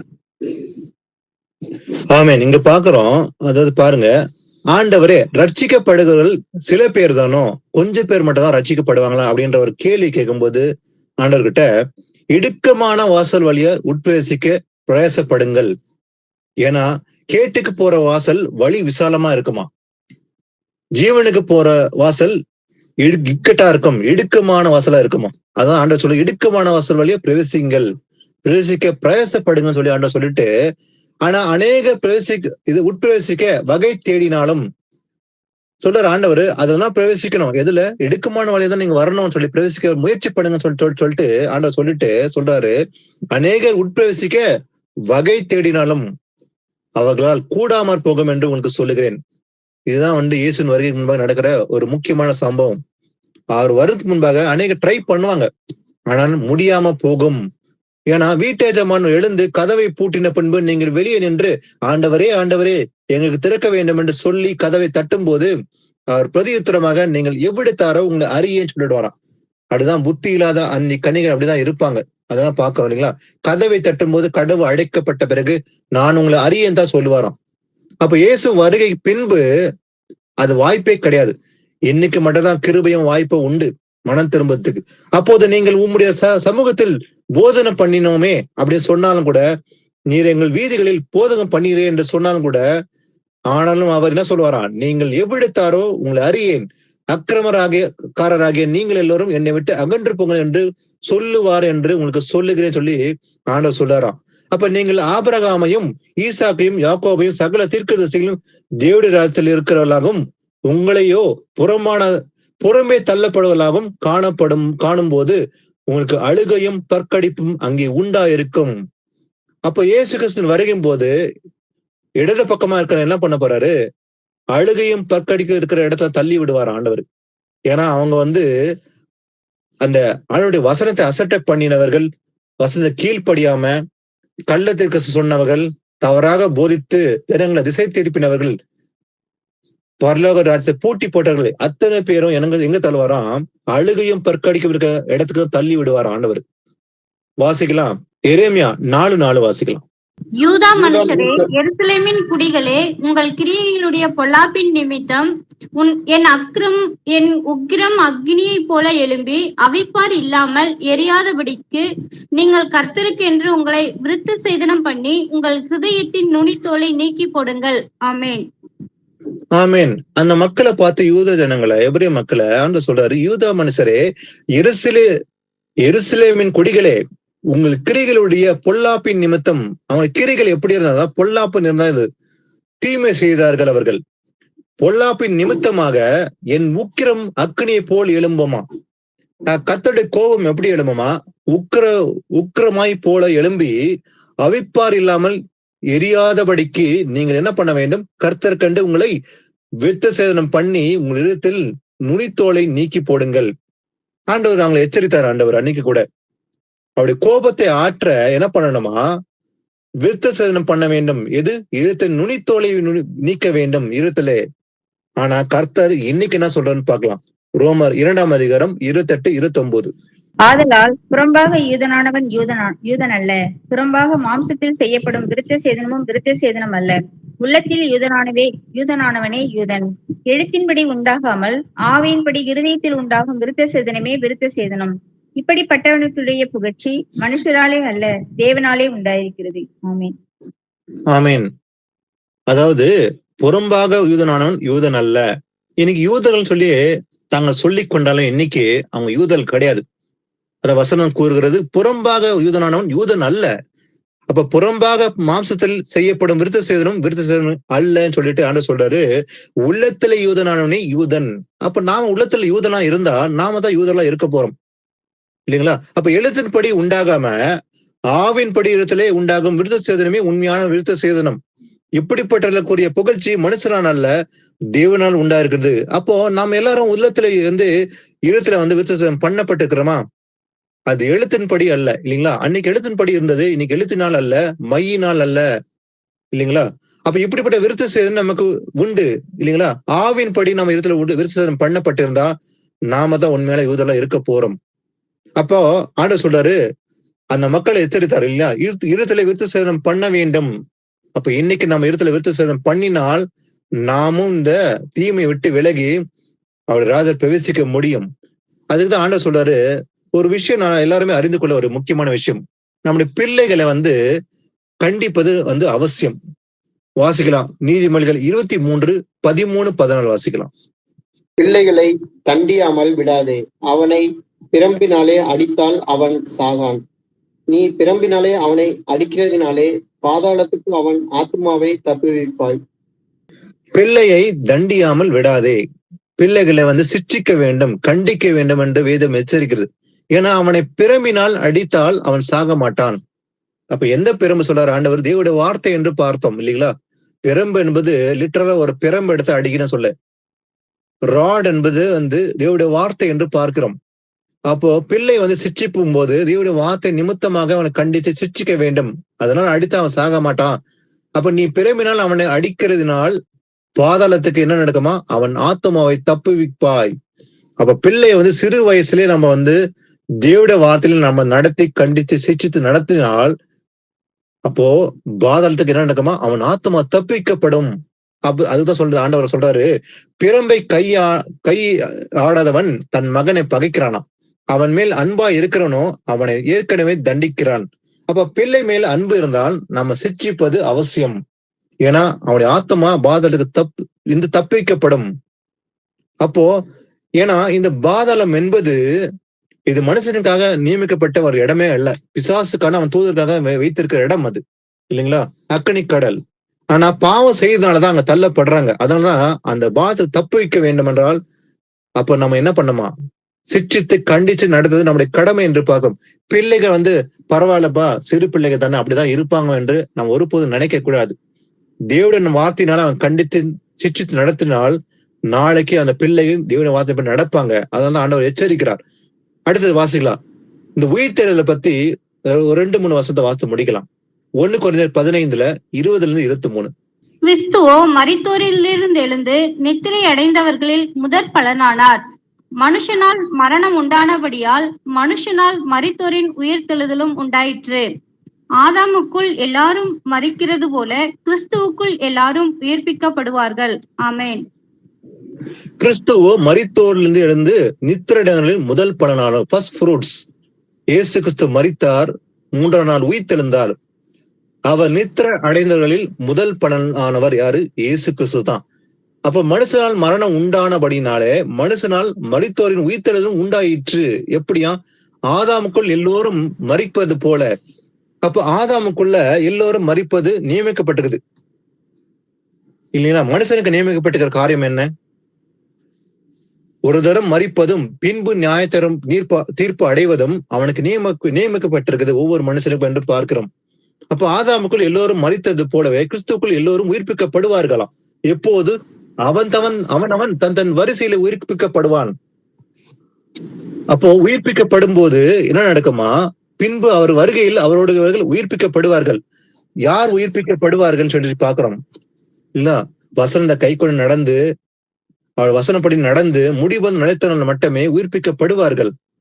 ஏன்னா அவர்கள் அதை பார்க்கிறோம் இல்லையா? முதல்ல வாஸ்தவம், சிலர் நித்திய நிந்தைக்கும் சிலர் நித்திய ஜீவன் அடைமுடி எழுந்திருப்பார்கள், உயிர்ப்பிக்கப்படுவார்கள். அதன் பின்பு முடிவு உண்டாகும். அப்போது அவர் சகல துரைத்தனங்களையும் சகல அதிகாரத்தையும் வல்லமையும் பரிகரித்து தேவனுக்கும் பிதாவுக்குமா இருக்கிற ராஜ்யத்தை ஒப்பு கொடுப்பார். அப்போ என்ன நடக்க போகுதுன்னா, இயேசுவின் வருகையும் போது என்ன நடக்கும்? உயிர்ப்பிக்கப்படுவார்கள். தன் வரிசையில உயிர்ப்பிக்கப்பட்டு முதல் பலனானவர் கிறிஸ்து. பின்பு அவர் வருகையில் அவருடையவர்கள் உயிர்ப்பிக்கப்படுவார்கள். அவருடையவர்கள் யாருன்னு சொல்ல முடியும்? இந்த வலது பக்கமா இருக்கிற கூட்டம் தான் பாக்குறோம் இல்லைங்களா? அப்போ நன்மை செய்தவர்கள் மட்டுமே அவருடைய இருந்து உயிர்ப்பிக்கப்படுவார்கள் என்று பார்க்கிறோம். இந்த 2ஆம் மரணம் எங்க தள்ளப்படும்? வாசிக்கலாம். கடைசியா 2 வசனத்தை வாசித்து முடிக்கலாம். வெளிப்படுத்தல் 20:14 வாசிக்கலாம். ரெவலேஷன் அப்பொழுது 20. மரணமும் பாதாளமும் அக்னி கடலிலே தள்ளப்பட்டன. இது 2ஆம் மரணம். ஆமென். ஆமென். இயேசு கிறிஸ்து வந்து இந்த பூமியில 1000 வருஷம் அரசாட்சி ஆளுகை செய்வார். அதுக்கு பிறகுதான் இந்த 2ஆம் மரணத்துக்கு ஒரு முடிவு. அப்போது மரணமும் பாதாளமும் அக்னி கடலே தள்ளப்படும். இந்த பாதாளம் மரணம் வந்து முடிவு. அது எங்க தள்ளப்படுமா? அக்னி கடலே தள்ளப்படும். அது 2ஆம் மரணம். அதுதான் வந்து ஃபைனலா இருக்க போது. அப்ப இயேசு கிறிஸ்து வரும்போது முதல் நியாய தீர்ப்பு வெள்ளாடு செம்மறியாடு தீர்ப்பு. இந்த 2வது நியாய தீர்ப்பு வெள்ளை சிங்காசன தீர்ப்பு. அதுக்கு பிறகுதான் ஆண்டவர் என்ன செய்ய, அந்த வெள்ளை சிங்காசன தீர்ப்புலதான் ஆண்டவர் என்ன பண்ண போறாரு? மரணமும் பாதாளம் அக்னி கடலை தள்ளுவாரு. அது 2ஆம் மரணம் என்று பார்த்தோம். அப்போ ஜெயம் கொள்ளுகிறவன் ஜீவன் அடையும்படி எழுந்திருப்பான்னு சொல்லி பார்த்தோம். சார் நம்ம இவ்வளவு நேரம் வாசித்தோம். அதாவது இயேசு கிறிஸ்து பேசின அந்த யோவான் 5 சரி, தானியேல் சொன்ன அந்த தீர்க்கதரிசனம் 12ஆம் அதிகாரத்துல பார்க்கிறோம். அதாவது சிலர் நித்திய நிந்தைக்கும் சிலர் நித்திய ஜீவன் அடையும்படி எழுந்திருப்பாருன்னு சொல்லி பார்த்தோம்.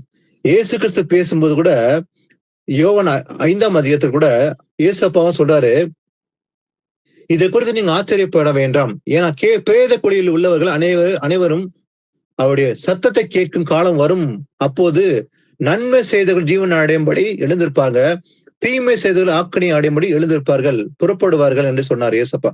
அவர் சொன்ன வார்த்தையின்படி நடக்கும் சம்பவிக்க போகிற காலகட்டத்தெல்லாம் வந்து முடிவு காலத்தில் நம்ம எல்லாருமே இருக்கிறோம். இயேசு கிறிஸ்து வரும்போது நன்மை செய்தவர்கள் ஜீவன் அடையும்படி எழுந்திருப்பார்கள், தன் வரிசையில எழுந்திருப்பார்கள். ஒரு நிமிஷத்திலே ஒரு இமைப்பொழுதிலே நாம் எல்லோரும் மறுரூபம் ஆக்கப்படுவோம் என்று எழுதப்பட்டபடியே அவர் வருகின் போது அவருடைய பிள்ளைகள் மறுரூபம் ஆக்கப்படுவார்கள், அவருக்கு ஒப்பா இருப்போம் என்று பார்க்கிறோம். ஆனா தீமை செய்தவர்கள் என்ன நடக்கும்? ஆக்கணி அடையும்படி எழுந்திருப்பார்கள், நியாய தீர்ப்பு அடையும்படி எழுந்திருப்பார்கள். அப்ப நன்மை செய்தவர்கள் யாரு? நன்மை செய்யணும் என்று பார்த்தோம். அதே போல தீமை செய்தவர்கள் யாரு என்று பார்த்தோம். நன்மை செய்து அறிந்திருந்து கூட தீமை செய்தால் அது செய்யாம போயிட்டா அதுவே தீமை இருக்கும். அப்போ இவ்வளவு நேரம் ஆண்டவர் வந்து நன்மை செய்ய வேண்டும், அதை அறிந்திருக்கிறோம், அதை செய்யாமல் இருக்கக்கூடாது. அப்படி செய்தால் அவர் வரும்போது நாம் ஜீவன் அடைவோம் என்று பார்த்தோம். அப்போ ஆவியினர் சபைக்கு வெளிப்படுத்த இந்த வார்த்தைகளுக்காக நன்றி செலுத்தி ஒரு ஜெபத்தோட இந்த பைபிள் ஸ்டடியை முடிக்கலாம். யாராவது ஒருத்தர் பிரதர் சிஸ்டர்ஸ் ஒரு முடிவு ஜெபத்தை யாரா ஒருத்தர் பண்ணுங்க. பினிஷிங் பிரேயர் யாரா ஒருத்தர். அப்பா ஸ்தோத்திரம் ஸ்தோத்திரம் ராஜா, நீ நல்லவர், வல்லவர், தூயவர், இரக்கமுள்ளவர், மகா இரக்கமும் கிருபையும் நிறைந்தவர். அப்பா இந்த கூடையைக்காக நன்றி செலுத்துகிறோம். அப்பா எங்கள் இருதயத்துல நாங்க உங்களுடைய வசனத்தை ஏற்றுக்கொண்டு அதன்படி நடக்கிற பிள்ளைகளாக எங்களை மாற்றுவதற்காக கோடான கோடி நன்றி செலுத்துகிறோம்ப்பா. இங்க கூடியிருக்கும் ஒவ்வொருத்தரையும் இயேசு கிறிஸ்துவின் மகா பரிசுத்த நாமத்தினாலே ஆசீர்வதிக்கிறோம். அப்பா கூடிய விரைவில் நீங்க வரப்போறீங்க. அப்பா அதற்காக நாங்க ஆயத்தமாகி உங்கள் வருகையின் போது நாங்க எடுத்துக்கொள்ள பாத்திரமாக இருக்க கர்த்தராகிய இயேசுவை வேண்டிக் கொள்கிறோம். அப்பா சர்வ வல்லமை உள்ள கர்த்தரே, நேற்றும் இன்றும் என்றும் மாறாத தேவன் நீர் ஒருவரே. அப்பா நீர் ஒருவரே தேவன் என்று விசுவாசிக்கிற கூட்டமாக நாங்க இங்க கூடியிருக்கிறோம். அதற்காக ஸ்தோத்திரம் செலுத்துகிறோம். நன்றி செலுத்துகிறோம். ஒவ்வொருத்தரும் உங்க வழியில நடந்து அதன்படி நடந்து ஊருக்கு எல்லாம் நாங்க உங்களுடைய சுவிசேஷத்தை அறிவிக்கிற பிள்ளையாக நாங்க மாறுவதற்காக கோடான கோடி நன்றி செலுத்துகிறோம். சுதிகன மகிமையை உமது ஒருவருக்கே செலுத்துகிறோம், ஜீவனுள்ள நல்ல பிதாவே. ஆமேன். ஆமேன். ஆமேன். Praise the lord brothers sisters.